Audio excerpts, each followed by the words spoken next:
Es de clasificación O, de opinión, apto para todo público. Democracia M y Democracia TV presentan Diálogos con Francisco Rocha. Diálogos. Diálogos.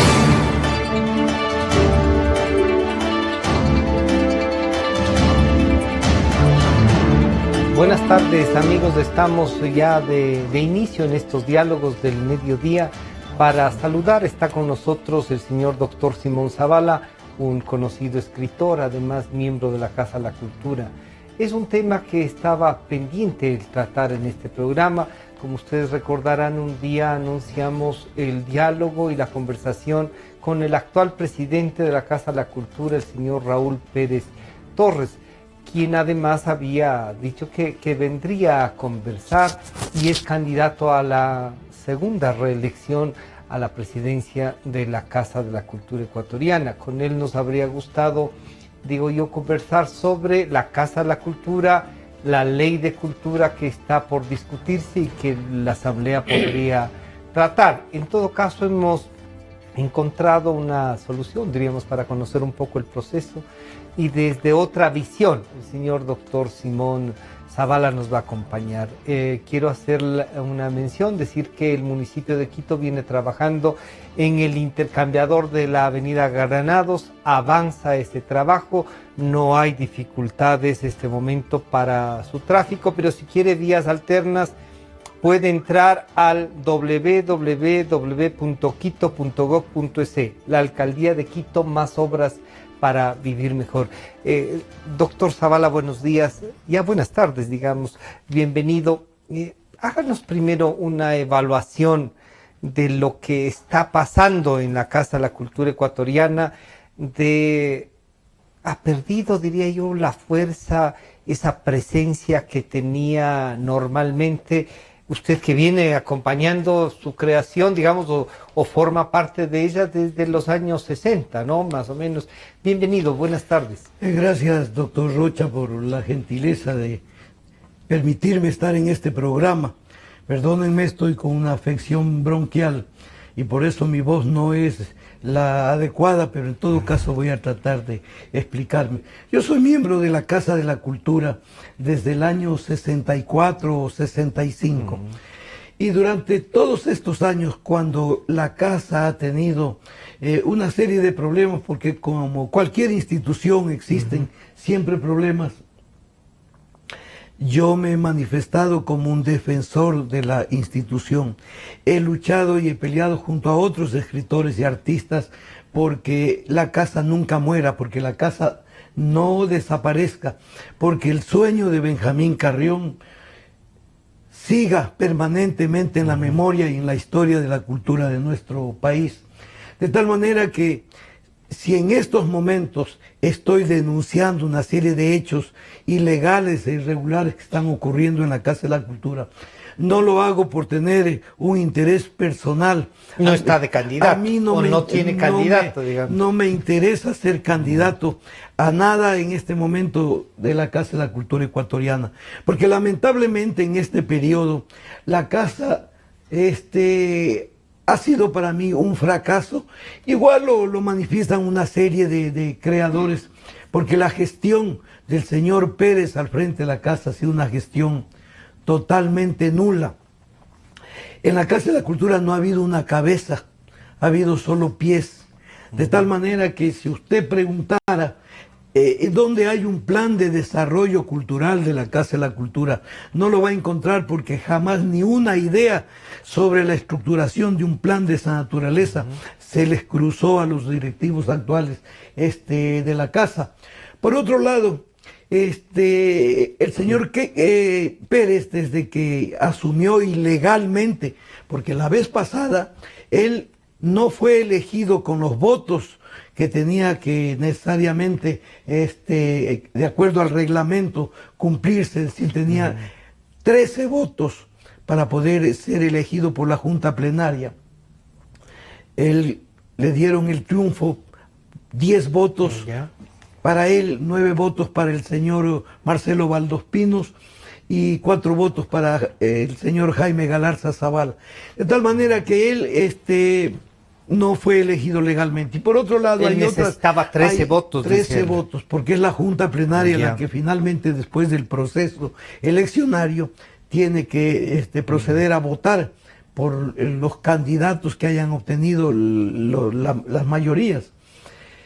Esto no ocurrió, y aparte de eso hay otras situaciones de ilegalidad que yo dentro de poco las voy a hacer conocer a la opinión pública, y voy a ir a los organismos de control, porque los egresos económicos durante este periodo del señor Pérez tienen que ser debidamente auditados. ¿No habrá ido la Contraloría ya por ahí? ¿O? La Contraloría ha venido haciendo una serie de exámenes especiales, pero hasta ahora no se conocen los resultados. Yo tengo denuncias de cosas muy graves, que en este momento no las puedo decir porque obviamente necesito tener los documentos probatorios, pero yo voy a iniciar un juicio de cuentas, independientemente de la labor de la Contraloría General. Voy a iniciar un juicio de cuentas, porque el señor Pérez tiene que decir cómo ha manejado los recursos económicos de la casa. Yo tengo conocimiento de que han entrado durante el periodo algo así como 100 empleados en una casa que no tiene recursos, como él dice, ni para pagar la luz, ni para pagar el agua. El señor Pérez ha viajado muchas veces fuera del país. Él tendrá que demostrarnos si ha viajado con dineros de la casa o sin dineros de la casa, con viáticos o sin viáticos de la casa. Pero en todo caso, el señor Pérez, ¿qué beneficio le ha traído a la institución con sus viajes? Que, por último, son exclusivamente de invitaciones de tipo pero, doctor personal. Zavala, ¿no es esto también una forma de estar presente en los organismos, en eventos internacionales? Usted ve que ahora la política internacional se mueve tanto por, yo diría, por estar presente, que las figuras principales estén. Sí, pero esa es una presencia, por último, de tipo personal. Ya. La presencia internacional de un escritor, sí es cierto que se da por las invitaciones que recibe, pero la presencia internacional de un escritor se da por la difusión internacional de sus obras, por los reconocimientos de la crítica internacional sobre esa obra, por haber sido antologado en antologías internacionales. Eso es lo que da una presencia internacional. Y el señor Pérez no tiene una presencia internacional. Por eso modificaron el reglamento de elecciones, porque en el reglamento de la Ley de Cultura, que nunca fue derogado, se establece en uno de sus artículos el que los requisitos, es el artículo 35, para ser candidato al presidente o vicepresidente, debe tener por lo menos 45 años de edad. En el caso de su binomio, el señor Cisneros Abedrabo, tiene 43 años. Ya desde ahí está descalificado. Pero ahí uno podría decir que la Constitución tiene previsto que tengan, para ser presidente de la República ya no se necesita eso, o es una ley especial. No, pues esta es una normativa especial de la Casa de la Cultura. Dice: y ser una persona cuya obra de creación o investigación en el campo de las artes, las ciencias o las letras haya sido ampliamente difundidas nacional e internacionalmente. ¿Qué es lo que ocurre con el señor Cisneros? El señor Cisneros tiene 2 o 3 publicaciones. Tiene unas publicaciones. No tiene más. Pero es miembro de la Casa de la Cultura. Sí, es miembro de la Casa de la Cultura. ¿No era presidente de alguna de las...? Fue presidente del núcleo de Chimborazo. Pero aquí, como requisito, no dice que tiene que ser presidente de algún núcleo. Sino que debe tener una difusión. Y la difusión de su obra nacionalmente no existe. Entonces, no cumple tampoco con ese ¿Quién debería, Simón, decir que una obra tiene una difusión nacional o internacional? Bueno, primero el comité electoral tenía Ellos que deberían calificar decir, a ver, eso. Señores, demuestren que cumplen con estos requisitos. Por otro lado, el señor Pérez si bien es cierto, cumple el requisito de la edad y cumple el requisito de que tiene una obra difundida nacionalmente, pero no puede probar que su obra ha sido difundida internacionalmente, sí, porque no es el hecho solamente de asistir a invitaciones o de que le hayan dado un premio internacional. La difusión de una obra a nivel internacional se da. ¿Alguna empresa que haya hecho una publicación, que haya impreso, digamos, una de las obras del señor Pérez y que haya vendido en algunos países? Podría ser, pero yo eso... No hay como una justificación. No lo puedo decir categóricamente, pero pienso que no tiene él una obra. Tal vez la obra que se le publicó fue cuando ganó el premio Casa de las Américas, que se hizo la publicación del libro ganador, que entre otras cosas, el 45% de esa obra ya estaba publicada en el Ecuador. Ya. Yo no sé si las bases del concurso de Casa de las Américas decía que tenía que ser la obra inédita, o que podía recoger alguna. En todo caso ya le dieron el premio, el premio. Pero eso no significa realmente un reconocimiento, porque la obra de un creador no es un solo libro, son varios libros, y él, que yo sepa en qué antologías internacionales consta, cuáles son los comentarios de críticos, literatos, de otros escritores, etcétera, que hayan hecho sobre su obra, cuántas traducciones tiene, para que digamos que también el campo de la traducción. Pero Simón, no podríamos decir que Raúl Pérez Torres sí ha aportado con su obra, digamos, ha estado presente. Puede ser un personaje discutible, lo que uno quiera, ¿no es cierto? Uno no puede compartir, incluso su esta. Pero ahí vendrá una pregunta personal, Simón. De la obra que usted ha revisado, porque usted ha leído, no solo, incluso a Raúl Pérez Torres. Sí, por supuesto que lo he leído. Usted diría, es un escritor que sí nos representa, que vale la pena. Le estoy hablando como escritor, más allá de lo que vamos a seguir conversando en la Casa de la Cultura. Eso es indiscutible. Él realmente es un escritor importante en las letras de nuestro país. Pero yo creo que, y esta es una filosofía de vida, en el campo de las artes, de la literatura, se ha discutido la tesis de que el escritor, por ejemplo, en este caso, debe dedicarse exclusivamente a su obra y llegar a ser un gran escritor por su trabajo permanente, persistente y cada vez mejor. Pero también hay otra tesis, que es la que asumo yo. Yo no creo que un escritor y un artista no sea consecuente con las causas importantes de su vida. Yo conozco, mire, hay un libro del escritor español Ovejero, que se llama Los escritores delincuentes, y que con 2 escritores más vamos a escribir un libro, el capítulo del Ecuador, porque no es el caso del señor Pérez. Aquí hay algunos escritores y artistas que son muy mentirosos, pero eso lo dejamos para otro momento. Pero, ¿de qué sirve ser un buen escritor si uno no es consecuente con las actitudes de su vida y se comporta con la honestidad con que uno tiene que actuar siempre en la vida, con la honradez? Porque manejar este tipo de cosas en donde se hace un reglamento de elecciones tramposo, adecuado exclusivamente para facilitarle... ¿Cuándo se hizo este reglamento? ¿Cuánto tiempo antes de convocar a las elecciones y para que...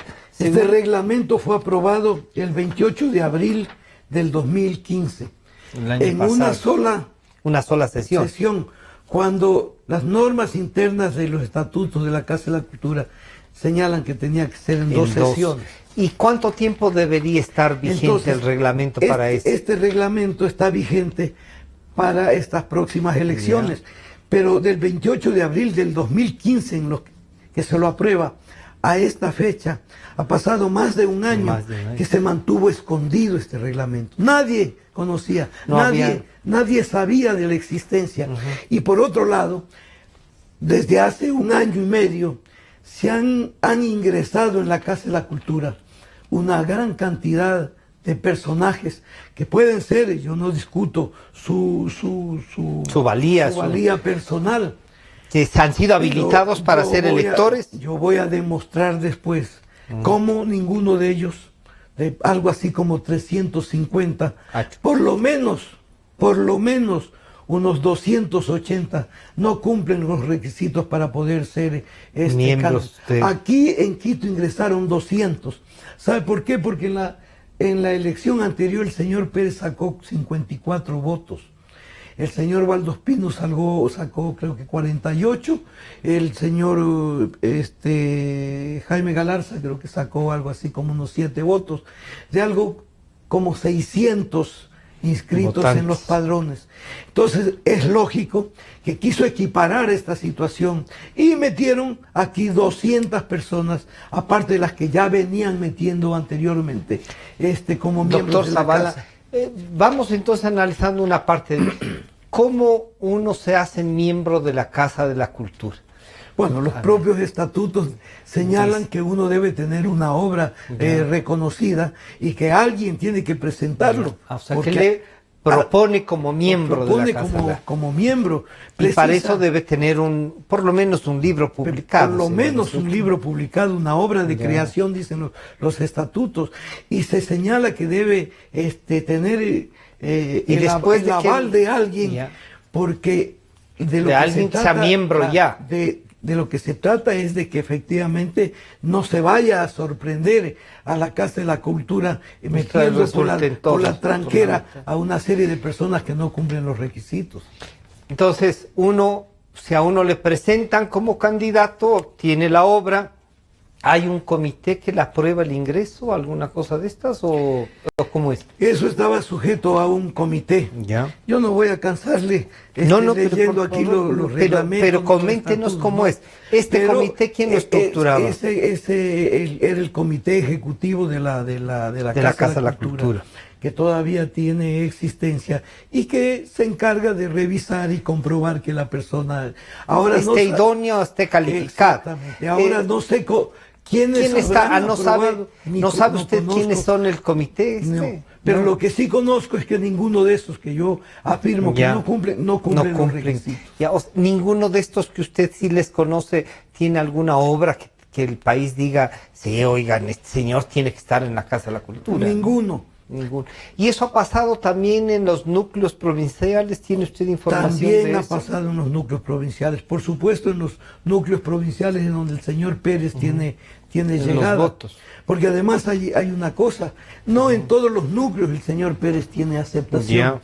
Lo que ha venido sucediendo es que de alguna manera, desde cuando él fue candidato, él señaló que tenía el apoyo del gobierno y que el gobierno le iba a dar todos los recursos económicos. ¿Usted cree que, bueno, me parece a mí que él no ha negado su adhesión al gobierno nacional y no sé si su simpatía, a presidente Correa. No lo ha negado nunca. Más bien creo que ha puesto en evidencia esa para garantizarse. A tal punto.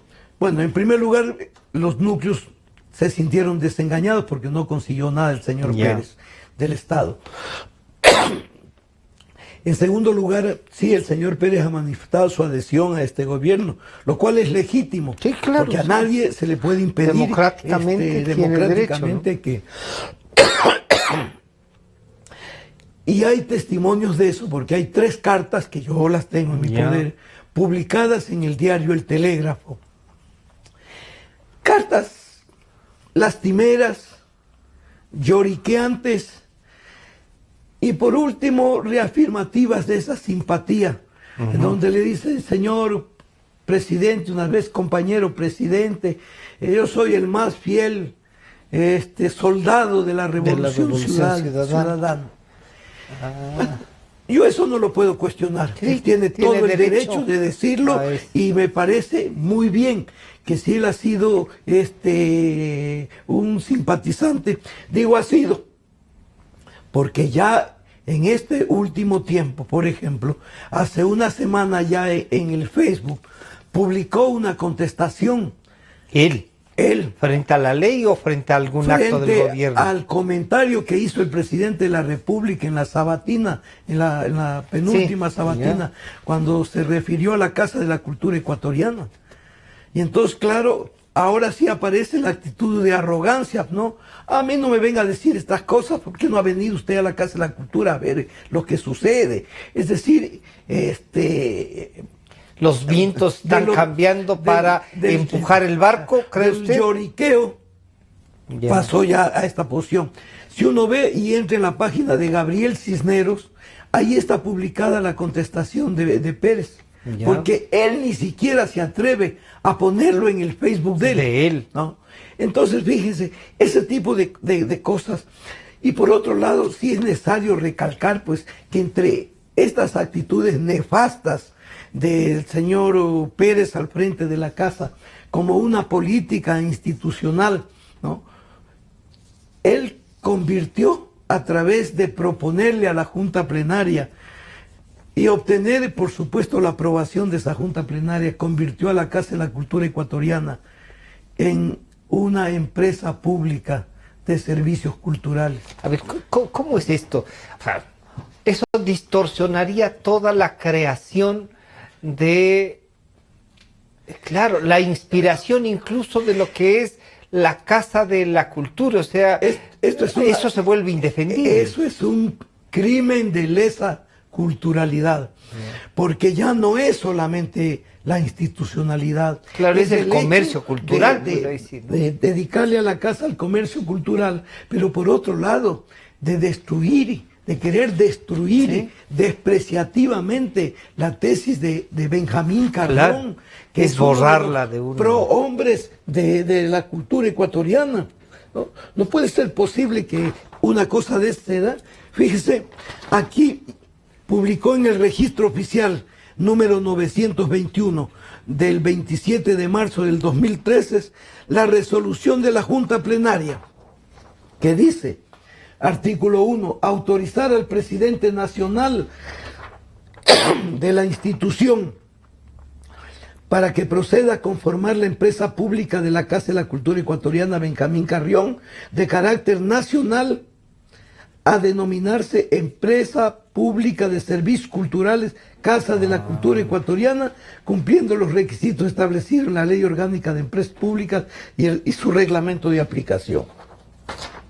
Esto es una cosa que tendrá que la historia de la cultura, ¿no?, de este país. ¿Y ha dado paso a eso realmente? No pudo. Pero solo está ahí con la autorización, claro, digamos. no pudo porque efectivamente yo creo que alguien le debe haber echado un tirón de orejas para que eso quede allí, y así quedó. Pero voy a ser, como suele decir, de abogado del diablo. ¿No será, doctor Zavala, que el señor Pérez, sus asesores y la gente que estaba ahí, pensó en abstraer de la parte cultural y todo eso, la parte que sí tiene, de administración, de conseguir recursos, ya que una especie de busca de ser autosustentables? Entonces querían crear esta empresa pública para generar recursos. Pongámonos en ese plano. ¿Usted cree que hay esa posibilidad? Yo también soy abogado. Pero no del diablo. No, también a veces toca, ¿no? Porque uno tiene que ponerse en los zapatos del otro.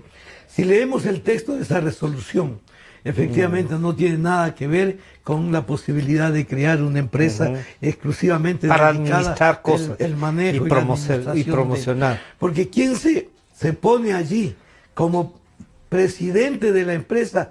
El señor Pérez, en su calidad de presidente de la Casa de la Cultura Ecuatoriana, ¿no? Con un grupo que es el Comité Ejecutivo. Es decir, los pasan de la designación de miembros del Comité Ejecutivo que la ley establece a miembros de un Comité Ejecutivo societario de una empresa de esta naturaleza. Pero aparte de esa naturaleza, de eso, cuando se manejan los dineros públicos, uno tiene que tener realmente una, yo no diría una percepción, sino una seguridad de que está haciéndolo bien, pues.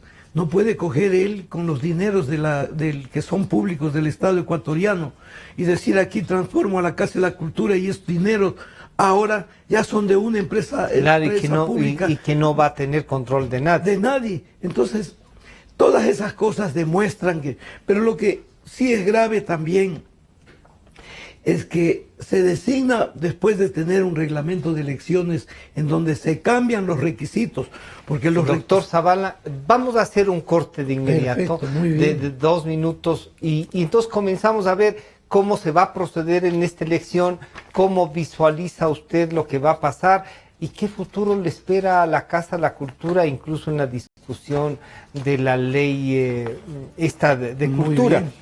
Pero voy también a informar que continuamos en la construcción del nuevo intercambiador de Carapungo. Es el más grande de la ciudad, este intercambiador. La alcaldía de Quito, más obras para vivir mejor. En 2 minutos estamos de regreso. Está con nosotros el escritor y miembro de la Casa de la Cultura, doctor Simón Zavala. En un momento regresamos con Diálogos por Democracia M y Democracia TV. Inicio del espacio publicitario. Unámonos a ser parte del programa Padrinos Solidarios, una iniciativa en la que tú, desde cualquier lugar del país o el mundo, puedes acompañar a un niño afectado por el terremoto. Padrinos Solidarios consiste en una ayuda transparente para cubrir necesidades básicas, creando lazos entre los niños y sus padrinos, apoyando así a los afectados más vulnerables. Para más información ingrese a la página www.padrinosolidarios.com. Contamos contigo. Este es un aporte social de esta emisora. Fin del espacio publicitario. Desde el Distrito Metropolitano de Quito, Cadena Democracia, la radio de la gente. Francisco Rocha está de vuelta con Diálogos por Democracia M y Democracia TV.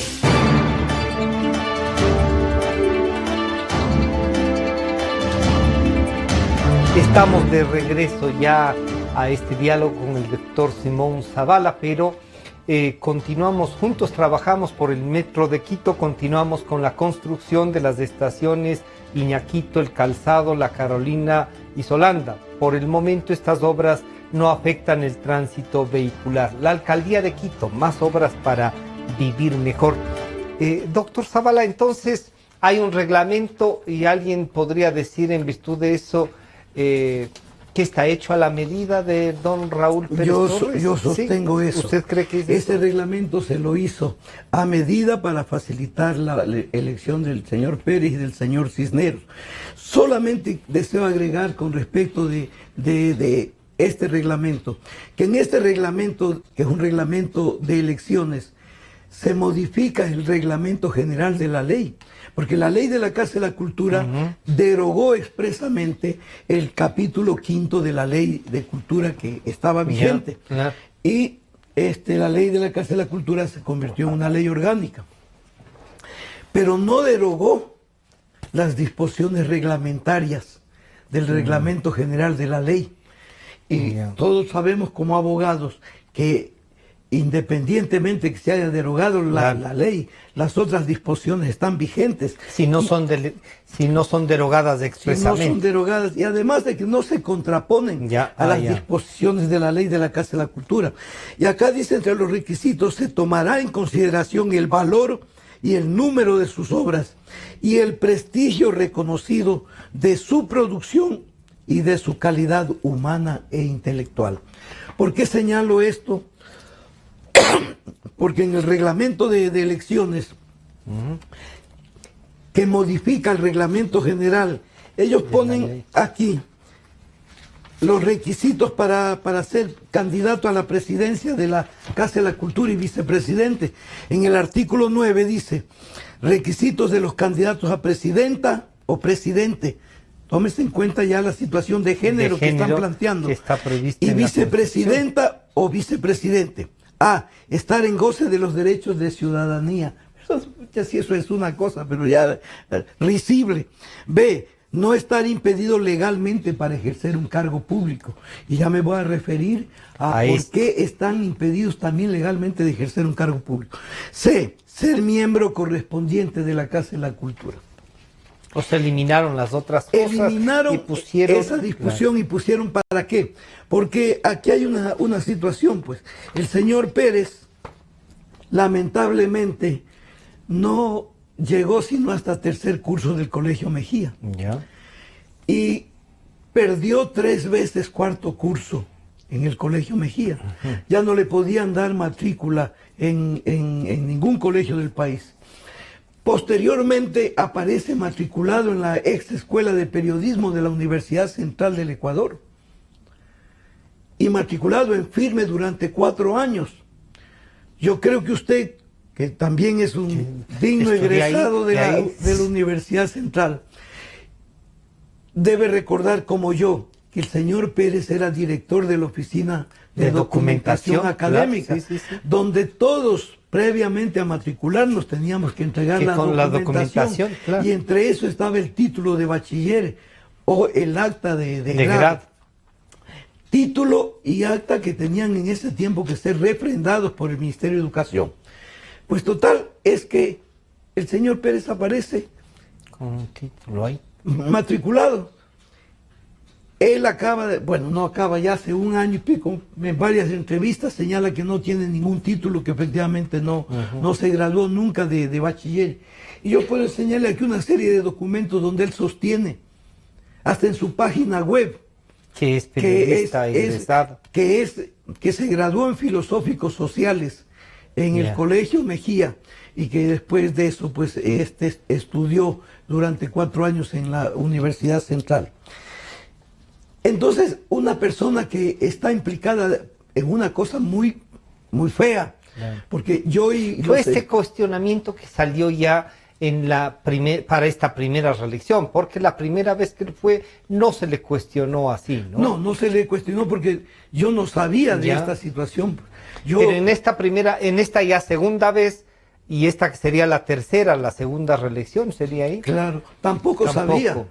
Esto aparece después de 1 año y medio de él haber sido designado, como digo, ilegalmente, porque por una casualidad yo solicité una certificación de mi graduación de bachiller en el Colegio Mejía y me mandaron a revisar todos los archivos.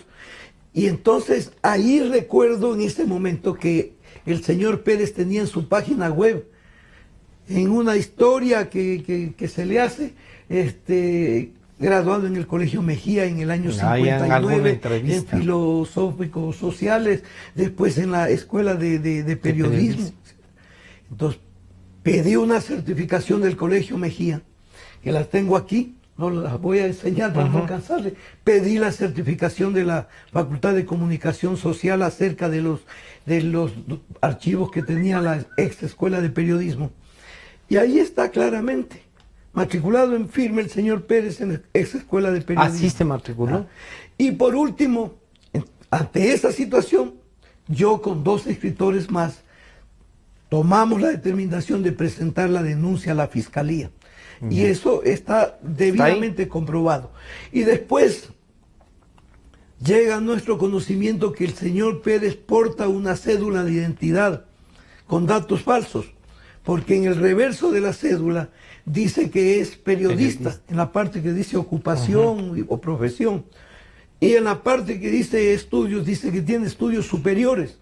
Los estudios superiores uno los puede afirmar normalmente cuando en la universidad. Normalmente los acusados se han matriculado y se han titulado en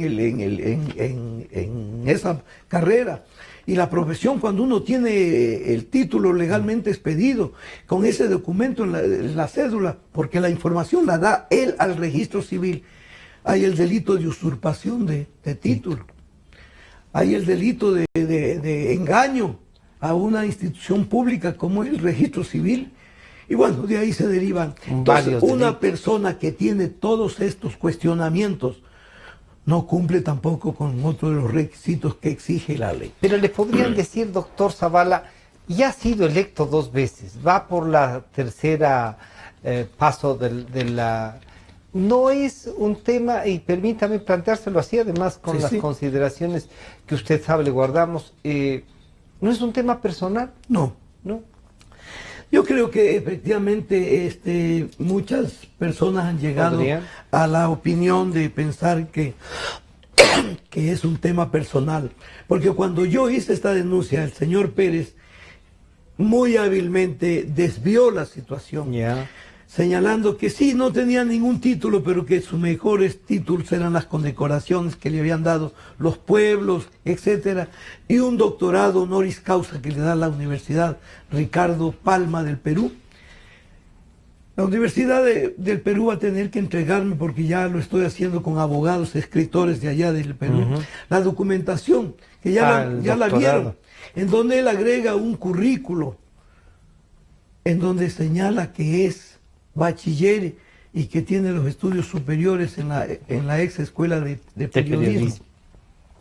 Y en cuanto al doctorado honoris causa, yo tengo aquí, dice, distinciones académicas desde del 2006. Doctor Rocha, hay 126 distinciones, ¿no? Fíjese. Diploma de honor al mérito, medalla Ricardo, profesor honorario, profesores honorarios, solo ese año, profesores honorarios, y aquí viene, doctor honoris causa, el doctor de la universidad. Primer doctorado honoris causa, doctor honoris causa, universidad, doctor honoris causa, 3, doctor honoris causa, 4, puede doctor competir, honoris causa, 5. Puede competir con el señor presidente de la República en honoris causa. Doctor honoris causa, 6, 7, 8, 9, 10, 11, 12, 13, 14, 15, 16, 17, 17 doctorados honoris causa que en el año 2006 entrega la Universidad Ricardo Palma a diferentes personas. En total suman 126 distinciones honoríficas. ¿Por qué? Porque esa universidad estaba en un plan de que alguien le reconozca. Es una institución privada, yo no me voy a referir a su calidad académica porque no, eso no está en discusión. Pero desde el año 2000 estaba dedicado a repartir entregaba honoris como causa, hojas volantes los doctorados honoris causa. Y claro, se buscaba de todas maneras personas que tengan cierto nivel y que tengan un currículo. La Casa de la Claro, Cultura. el presidente de la Casa de la Cultura del Ecuador es una persona representativa, pero eso no nace siquiera de una actitud de invitación de la propia universidad, es un palanqueo que hace la Casa de la Cultura para que le den el doctorado honoris causa al señor Pérez.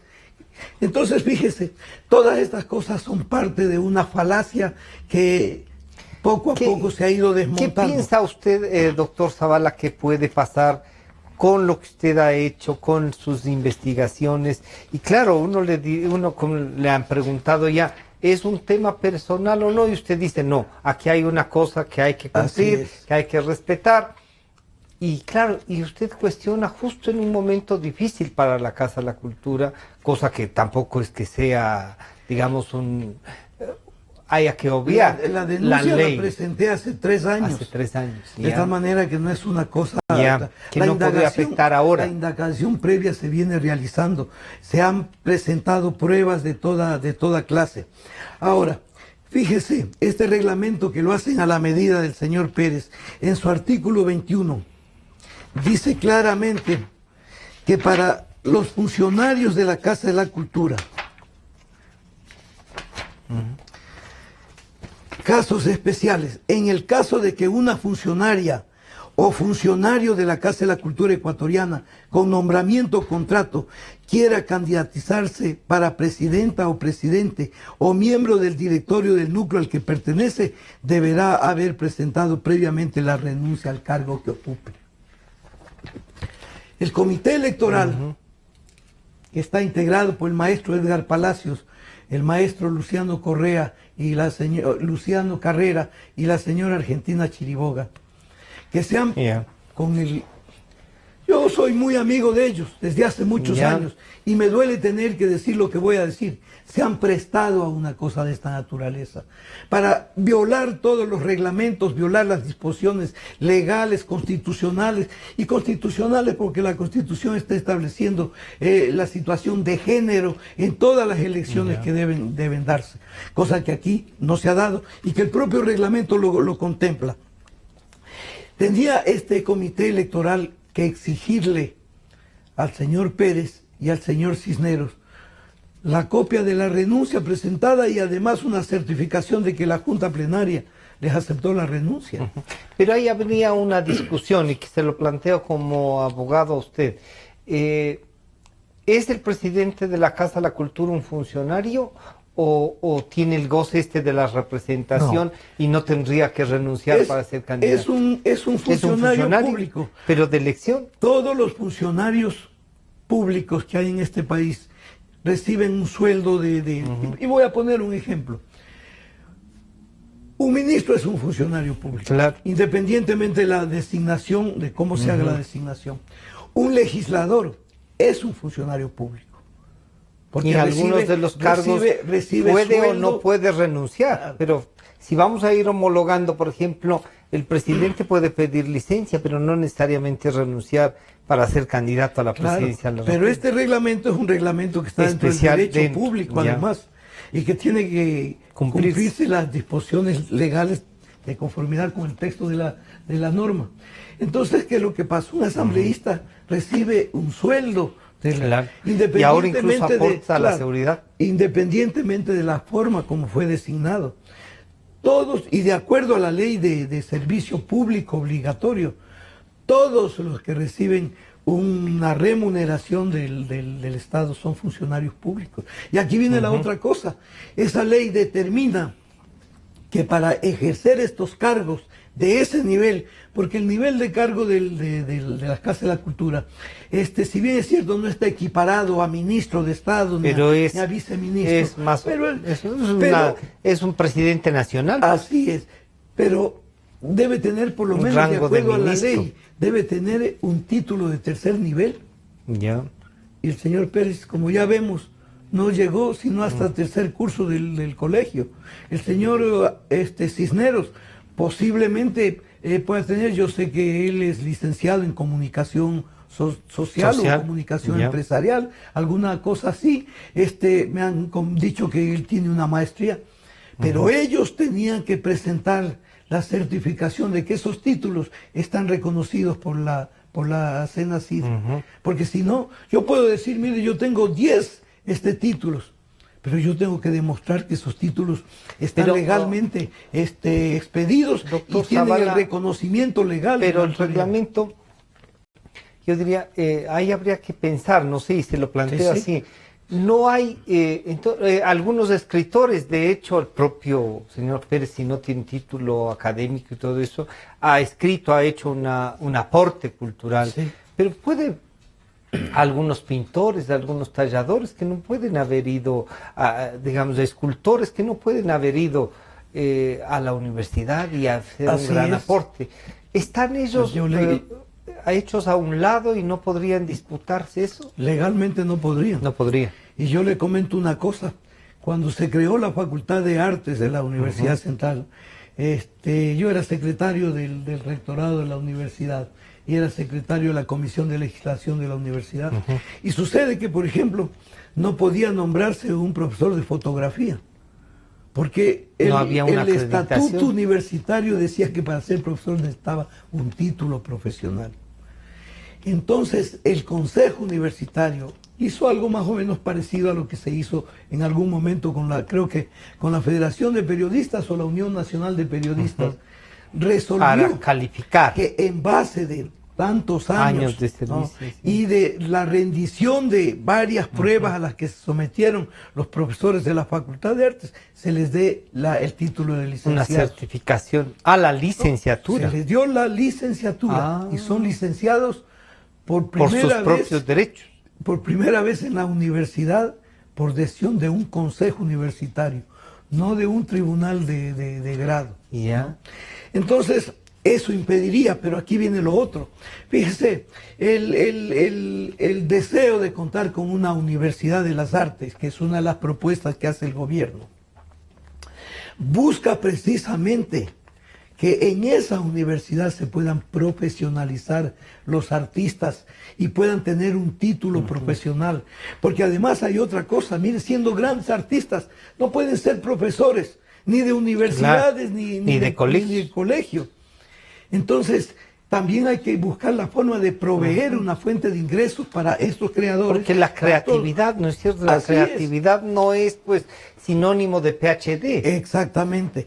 Entonces, ¿qué es lo que sucede? Estarían legalmente impedidos. No es el caso del doctor Marco Antonio Rodríguez, por ejemplo. Claro. El doctor Marco Antonio Rodríguez no solo tenía el título de licenciado en Ciencias Públicas, el de doctor en Jurisprudencia, el de abogado, es doctor en Ciencias de la Comunicación, ¿no? Y en Filosofía y Letras. De tal manera, y la obra de él sí ha sido traducida, tiene reconocimientos internacionales de críticos que han hablado sobre la obra de él, consta en algunas antologías, y aparte de eso también ha sido traducido. De tal manera que bajo ningún punto de vista podía haber un impedimento para él. Pero en este caso, tanto el señor Cisneros como el señor Pérez... Usted encuentra estas falencias. Y aparte de eso, lo más grave es que el comité se presta a que se den todas estas irregularidades. Yo he presentado y aquí tengo todas las impugnaciones que he hecho a este proceso electoral, inclusive anticipándome y diciéndole a este comité electoral que yo pido que se haga una recalificación de los miembros de la Casa de la Cultura, porque les señalo que hay solamente en Quito por lo menos unos 100, 120, 150 no cumplen con los requisitos. Una pregunta ahí de este... ¿No será que la producción literaria, los artistas han crecido y entonces tienen derecho también un poco a popularizar la Casa de la Cultura, o no? Mire, yo creo que sí, pero cuando efectivamente hay que cumplir requisitos, se cumplan los requisitos, porque a nadie se le impide ingresar a la Casa de la Cultura. Si no fuera así, y yo voy a recordar un pasaje de la Casa de la Cultura contra lo que también luché. Se crearon los núcleos amazónicos por un personaje que era funcionario de la casa. Y en cada núcleo estaban los sastres, estaban los taxistas, los carpinteros. Habían hecho casi un comité político. Sin desmerecer bajo ningún punto de vista la nobleza de la profesión de una modista, de un sastre, de un carpintero, de un herrero. Pero no puede ser posible, pues. Y entonces en unos canchones donde había un escritorio, un tarro de basura y una bicicleta, creó los núcleos para después traerlos acá, para que voten por él y para que voten después por otro candidato. Yo me opuse terminantemente, denuncié públicamente todo eso. Y además no voy a cejar en mi lucha, porque esto es solamente un pasaje de lo que viene. Porque el señor Pérez y el señor Cisneros tienen que responder por la gestión que han hecho. Porque para algo se les ha pagado un sueldo que creo que el señor Pérez es de 4.500, una cosa así. Se les ha pagado y bien, entonces. Y bien, ¿no? Y el señor Cisneros creo que debe ganar unos 3.500, 4.000, yo no conozco eso. Pero ellos tienen que responder, porque aquí no se va a decir, mire, hemos venido acá y fíjense todas las cosas que hemos hecho. Cosas que se han venido repitiendo durante 40 años. El alquiler de una sala para la presentación de un libro, para la exposición X. Pero el alquiler, no siquiera la promoción ni la facilitación. Esos dineros dicen que han ido a la cuenta del Tesoro. Pero independientemente de que hayan ido a la cuenta del Tesoro, el asunto es que hay una situación de inequidad en la Casa de la Cultura. No puede ser posible que la matriz se lleve prácticamente el 80% y de ese 80% el 65% va para los gastos de operación, un presupuesto de operación, y no quede para la promoción. Nada para que los creadores puedan ser satisfechos en sus demandas, ¿no? Entonces, ¿tienen la imprenta todavía? ¿Usted tiene conocimiento? Tiene la editorial. Sigue la editorial y producen obras. Bueno, yo entiendo que algunas cosas se han publicado, se han publicado. Pero como el señor Pérez se queja de que no tienen para la luz, pues entiendo que no han de haber comprado papel. Lo que sí conozco, y no desde ahora, por supuesto, ya desde el año 2000, y antes del año 2000, que el señor Pérez era director de la editorial de la Casa de la Cultura Ecuatoriana. Ah, también fue funcionario ahí. También fue funcionario allí. Se le pedía a los creadores que aporten económicamente con el costo de la publicación. Allí varios escritores pagaron para que se publique. Y otros que pagaron tuvieron un reclamo muy grave. Que no les publicaron. Porque parece que se pedía una cantidad de X. Es decir, uno podía entregar el presupuesto que le habían hecho para la publicación de un libro en materiales. Ya. Y también en dinero. Cosa que en dinero ni en lo uno ni en lo otro podía recibirse. Porque lo que tenía que hacerse era suscribirse un contrato de publicación y de edición con el autor, donde el autor dice, sí, yo pago tanto, etc.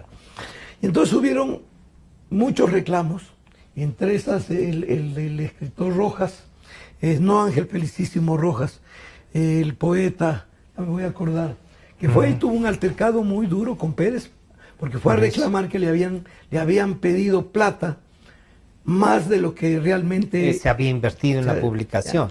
Entonces le hicieron un presupuesto. Yo no puedo decir que el señor Pérez le hizo ese presupuesto. En todo caso, él dirigía la editorial. Y el señor Rojas se fue a varias editoriales y sucede que le estaban cobrando por lo menos un 50, un 70 más del precio real. Del precio que era. Doctor Zavala, se nos está acabando el tiempo. Tenemos unos minutos más todavía. Muy bien. Además del cuestionamiento ese, ¿usted aspira a qué? Que primero que se resuelvan los temas jurídicos, ¿no es cierto? Y segundo, ¿usted aspiraría que se suspenda esta elección, que se revise? Yo he pedido que se descalifiquen las candidaturas por no cumplir los requisitos, especialmente el de las renuncias, y que se suspenda el proceso electoral, se haga una recalificación de los miembros para que estén los que tienen que estar, y luego de eso se haga el proceso eleccionario que tiene que hacer. Pero uno le podría preguntar, ¿y por qué los antiguos miembros de la Casa de la Cultura, por qué los escritores como usted, por qué no han presentado otro candidato? ¿Por qué no, o sea, por qué, como dirían en el barrio, la pelea es peleando? Así es, porque cuando las cosas ya están amarradas de antemano, el camino queda por la denuncia. Nadie quiere arriesgarse a hacer el ridículo para que en una elección saque 3, 4 votos y todos los demás voten por X candidato. Pero también esto obedece a una inercia. Y este es un cuestionamiento que le hago a una gran cantidad de escritores y artistas que no tienen realmente un interés por la casa. Les importa un comino. Así es, que la casa entonces ahí estamos encontrando otra raíz para esto, que ¿no?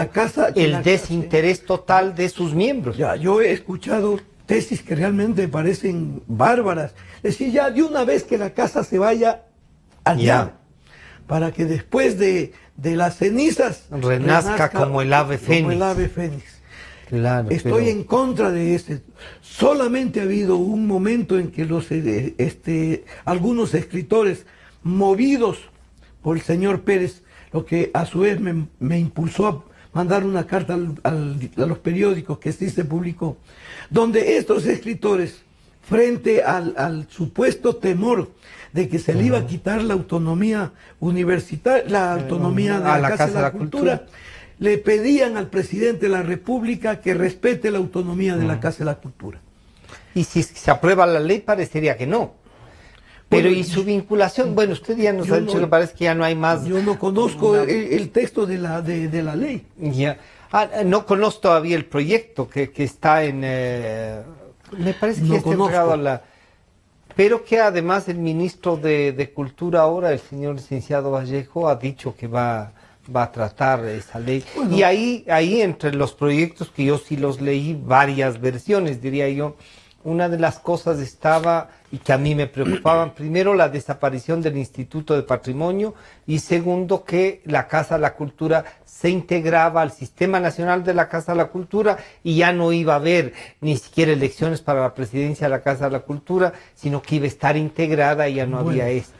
Es decir, todo es posible porque si se expide una nueva ley en donde se determina una nueva estructura del Sistema Nacional de Cultura, que de paso lo señalo, el Sistema Nacional de Cultura no es que se ha dado en estos momentos, ni en estos 9 años últimos.